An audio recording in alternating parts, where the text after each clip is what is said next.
This is a huge, huge crowd. Uh, well, thank you all for having me. Thank you for your time.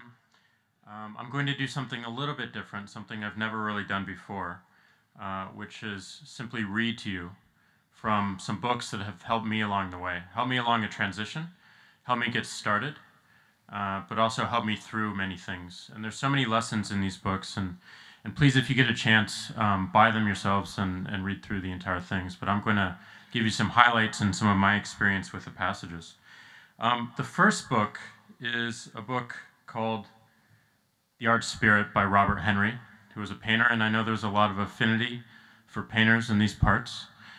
This is about creativity through the lens of an art student. And I'm going to read it through my phone because I could not find a bookstore that would sell me a paperback version of this today. So we're going to bring up iBooks. It starts off, art, when really understood, is a province of every human being. It is simply a question of doing things, anything, well. It is not an outside extra thing. When the artist is alive in any person, whatever his kind of work may be, he becomes an inventive, searching, daring, self-expressing creature. He becomes interesting to other people. He disturbs, upsets, enlightens, and he opens ways for better understanding. Where those who are not artists are trying to close the book, he opens it. He shows there are still more pages possible. And I think that's so telling for everything that you all are about to do, all the challenges you are about to face. You are going to be the ones that open the book. The world would stagnate without him, and the world would be beautiful with him. For he is interesting to himself, and he is interesting to others. He does not have to be a painter or a sculptor to be an artist. He can work in any medium. He simply has to find the gain in the work itself, not outside of it. And one of the biggest lessons that I've learned throughout my career is how important the work is. How important not just the end product is, but the actual craft, doing the work, inventing within the work.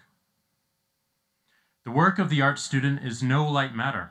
Few have the courage and stamina to see it through. You have to make up your mind to be alone in many ways. We like sympathy as humans, and we like to be in company. It is easier than going it alone. But alone one gets acquainted with himself, grows up and on, not stopping with the crowd. It costs to do this. If you succeed somewhat, you may have to pay for it, as well as enjoy it for the rest of your life. And that's something, if you do something meaningful, you are going to have to pay for it in all the work, but at the same time, you will also be able to enjoy it for the rest of your life. We are not here to do what has already been done.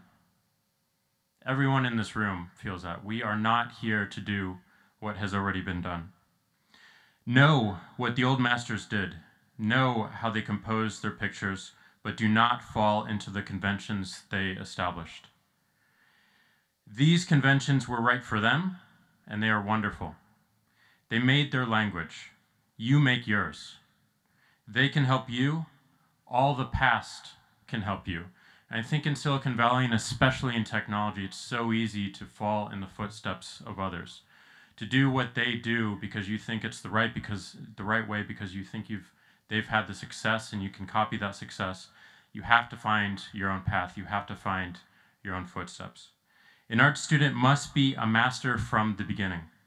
That is, he must be the master of such as he has. By being now master of such as he has, there is promise that he will be a master in the future. And what he means by this is purely you have to be a master of your own tools. That mastership is not a destination, it is a process, and it's constant practice that gets you there. It is not enough to have thought great things before doing the work. We have so many ideas, but what really matters is the work to implement those ideas. Now, don't worry about the rejections. Everybody that's good has gone through it. Don't let it matter if your works are not accepted at once. The better or more personal you are, the less likely they are of acceptance. Just remember that the object of painting pictures is not simply to get them in exhibition. It is all very fine to have your pictures hung, but you are painting for yourself, not for the jury. And what's meaningful about this passage to me is we work so hard to get some sort of acceptance in the world, to get some sort of positive feedback. And we look at others and it seems so fast, their success. It seems like they did it in just a moment, but it takes years and years and years and patience. Bookmarking interface is not easy on this. There's a time and place for all things. The difficulty is to use them only in their proper time and place. There's a time and place for all things. The difficulty is to use them only in the proper time and place. With motive, you will become clairvoyant of means. You will seize and command them. Without motive, you will wobble about. This, in building a team, in building an organization, building a company, is one of the greatest lessons. You cannot do anything without a shared and common sense of purpose. If you don't have motive, if you don't have purpose that is shared between everyone, you will wander about. You will wobble. And you will not do anything of infinite means. You will not do anything that is timeless.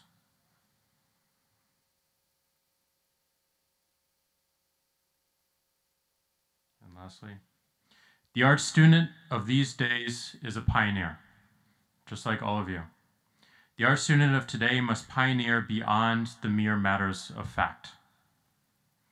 I believe the great artists of the future will use fewer words, copy fewer things. Essays will be shorter in words and longer in meaning. I love this passage. I believe the great artists of the future will use fewer words, copy fewer things. Essays will be shorter in words and longer in meaning. We must paint only what is important to us, must not respond to outside demands. They do not know what they want or what we have to give. I think one of the most important things about what all of you do is that you are building what you want to see in the world. You're making the bet that other people want to see the same thing in the world. Sometimes you lose a bet, sometimes you win the bet. But the most important thing is you have that passion to build for yourself, because that is what's infectious, and that is what brings other people to your cause and to your team. The second book is by a local favorite. His name is Bill Walsh, who was the coach of the 49ers, the San Francisco 49ers. He took a team that was at the very, very bottom, and he brought them to the top. He focused entirely on the details. He didn't come in and just say, you all need to win games. He said, you need to tuck in your shirts. You need to clean your lockers. This is how we answer the phones here. He set a new standard of performance. One of the hardest transitions anyone has to make, and especially anyone in this room has to make, is going from individual creation to actually leading a team. It's something that I certainly fumbled with along the way. I was not really excited about reading any leadership books or management books, and this was actually the first one that I ever read, and it was given to me by Keith Raboy when I hired him as our GM at Square and on 23rd employee. I want to read a few passages of it from this book to you. So he starts off the book by saying, running a football franchise is not unlike running any other business. You start first with a structural format and basic philosophy, and then find people who can implement it. You start first with an idea and a philosophy, a purpose, a mission, and then you go and you find people to help you implement it. The book, if you read it, and I definitely encourage you to read this book if you're thinking about leading teams or building a company or leading a team within an organization, is a series of lists of what to do and a series of lists of what not to do. And he starts off by establishing a standard of performance. And Bill's standard of performance is thus. First, when you establish a standard of performance with your team, you start with a comprehensive recognition of, reverence for, and identification of the specific actions and attitudes relevant to your team's performance and production. Number two, you be clear in communicating your expectation of high effort and execution of your standard of performance. Number three, let all know that you expect them to possess the highest level of expertise in their area and responsibility. Number 4, beyond standards and methodology, you teach your beliefs, your values, and your philosophy. Number 5, teach connection and extension. You don't want a group of independent contractors. You want people who feel connected that can actually expand the organization. And number 6, make the expectations and metrics of competence that you demand in action and attitudes from personal, the new reality of your organization. Now, what's important about this is as you start building a team, you need to set expectations around how people need to perform in the company, how people need to act in the company. And these can be very, very simple things, but without that, you are rudderless. You will react to the outside. And if you react to the outside, you're building someone else's roadmap and you're building someone else's dream instead of your own. And as you grow, your collective own. Bill goes on to write about being a leader, 12 habits of what to be in a leader. And Bill has a lot of, again, what to do, what not to do, and this is the best example of that. Number 1, be yourself. Number 2, be committed to excellence. Number 3, be positive, which is probably one of the hardest things to do as you start building a technology or as you start building a company. Number 4, be prepared. Good luck is a product of good planning. It's not so much that people are lucky, it's that they're prepared to recognize fortunate situations and act on them immediately when they occur. Number 5, be detail-oriented. In Bill's way, he came into an organization that lost every single season, that had no chance of getting to the Super Bowl, and he talked about those small details that no one pays attention to. Push in our chairs, tuck in our shirts, act professional, because if you build an organization that does that, you build an organization that cares about itself and cares about doing great and setting its own standard of performance and constantly raising the bar on that. Number 6, be organized. Number 7, be accountable. Number 8, be nearsighted and farsighted. Nearsighted is very, very easy for us to do. Farsighted is not so much. Number 9, be fair. Number 10, be firm. Number 11, be flexible. Number 12, believe in yourself. And an extra, number 13, be a leader. What that means. And what that means is actually getting up there and showing and not telling. And then he talks about what not to do. Exhibit patience, paralyzing patience, number 1.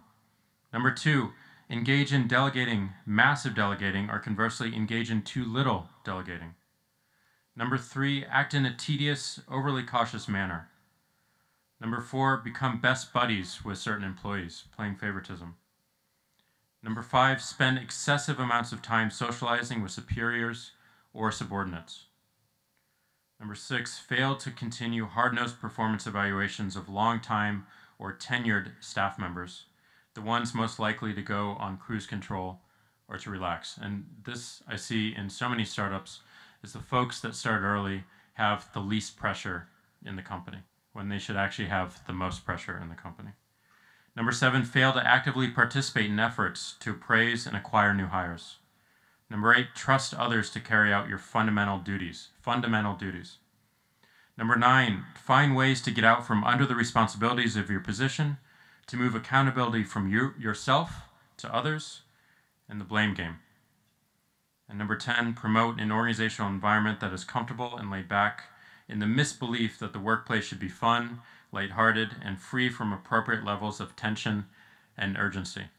And you want both. You want a contrast between fun and also having a good amount of tension. One of the things that he references is General Patton and General Patton's list during World War I. He had 6 points, which was how General Patton ran his army. Number 1, remember that praise is more valuable than blame. Number 2, use every means before and after combat to tell troops what they are going to do and what they have done. This goes back to setting expectations and making sure everyone knows what's expected of them and what to prepare for. Number 3, discipline is based on pride in the profession of arms, on meticulous attention to details, and on mutual respect and confidence. Number 4, officers must assert themselves by example and by voice. Number 5, general officers must be seen in the front line during action. Again, show, don't tell. Number 6, there's a tendency for the chain of command to overload junior officers by excessive requirements in the way of training and reports. And finally, as you continue to build, as you succeed, there develops what Bill Walsh calls a disease, which is the success disease. What happens when you really start winning? What happens to an organization when you start winning? What happens when you start having minor wins that turn into major wins? He wanted to protect against this as well, so he created yet another list. Number 1, formally celebrate and observe the momentous achievement, the victory, and make sure that everyone feels ownership of it. Number 2, allow pats on the back for a limited time. Number 3, be apprehensive about applause. Number 4, develop a plan for your staff that gets them back into the mode of operation that produced success in the first place. And number 5, address specific situations that need shoring up. Focus on the mistakes that were made and things that were not up to snuff in the success. Number 6, be demanding. Do not relax. Number 7, don't fall prey to overconfidence so that you can feel you can or should make change for the sake of change. Number 8, use the time immediately following success as an opportunity to make hard decisions. This one stuck with me the most. There is never a better time to do the hard things when things are going extremely well. And that can be as an individual, that can be as a team as well. Number 9, never fall prey to the belief that getting to the top makes everything easy. It doesn't, it makes it harder. And number 10, recognize that mastery is a process, not a destination. So that's what Bill Walsh had to say. The book is The Score Takes Care of Itself, a fantastic, fantastic tome of lists and everything that he's learned in managing some very, very hard and ego-driven people, football players, through the most losingest team in the world to winning 4 Super Bowls in a row.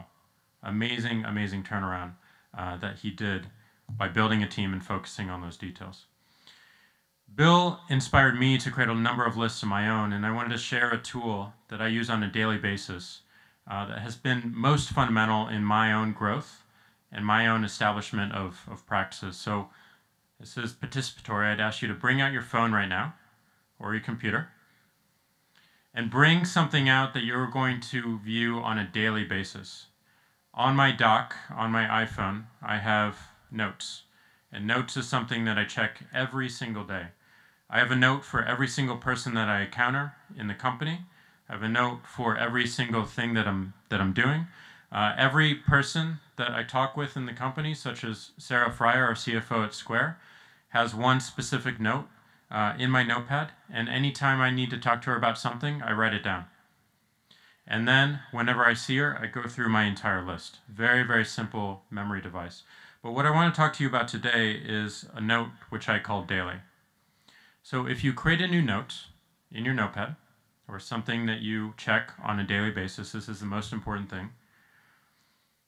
Name it daily, and then write the word do, colon, and then go down a few lines and write the word don't, colon.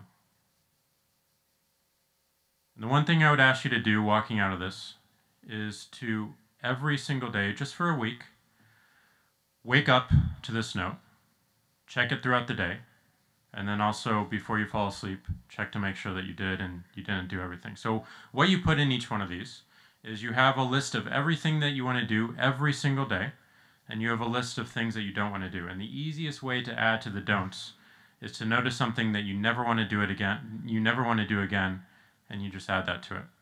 Very, very simple. I'm just going to share some of mine. These might be a little bit personal and embarrassing, but here we are. Number 1 on my do list is to stay present.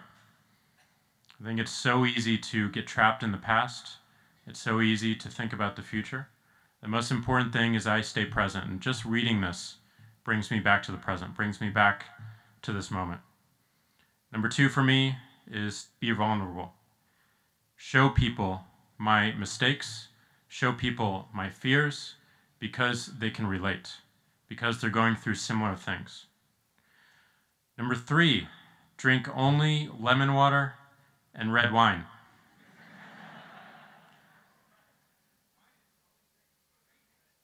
Great red wine is a great modifier for it. This goes with one of my don't, which is don't drink hard liquor or beer on weekdays.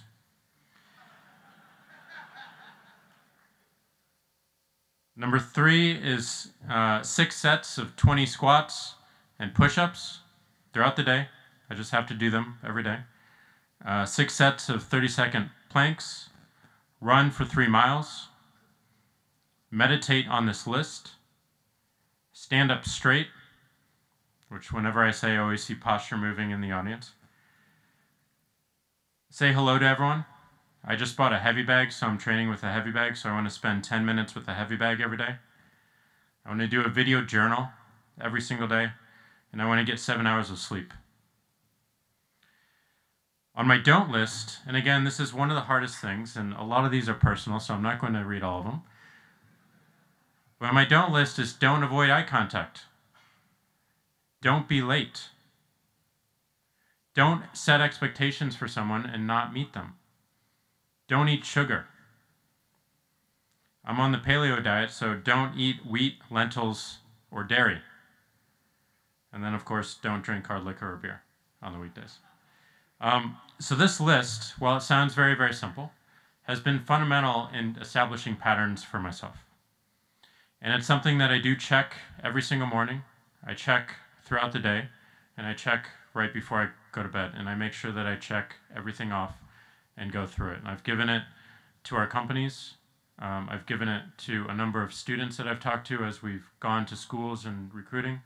And people have come back to me and said that this is something that works for me. It's something that's easy to do and something easy to remember.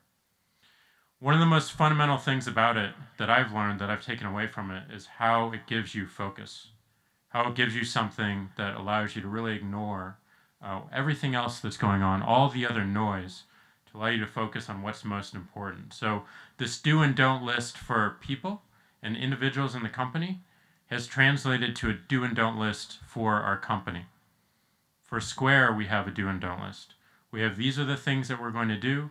These are the core things. These are our bold bets. And these are the things we're saying no to for right now. That has been fundamental in allowing us to move fast, to continue to innovate, and to really push the boundaries and continue to invent and question and reset everything that we think about the organization.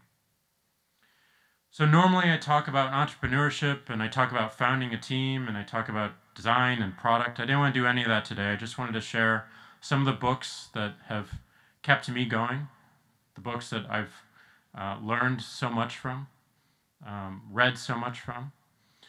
And I didn't want to leave on a sour note of just giving you a list of 10 or 12 things from a football coach. I wanted to share and listen with you what we end up doing when everything goes right. When we move from creation, individual creation, and we find something that resonates with other people, and we organize a team to build something together, what's the end product? It's something that delights people.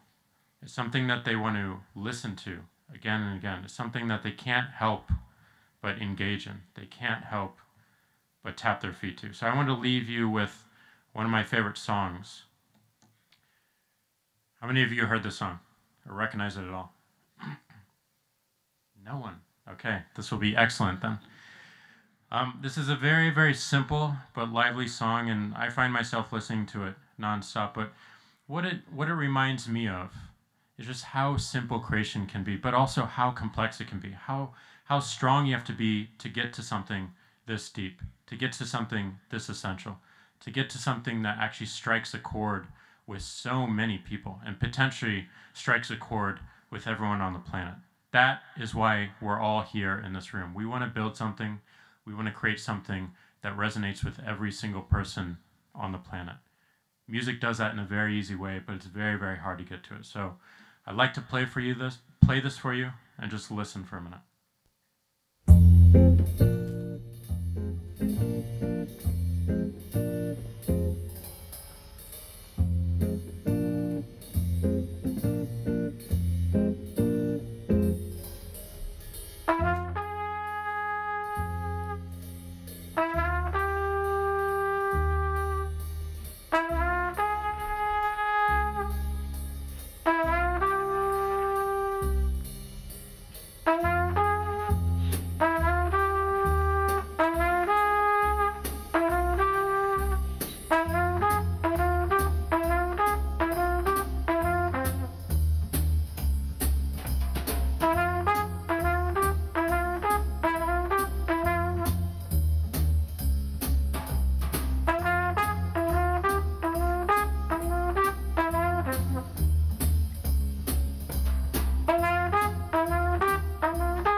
Song goes really well with red wine.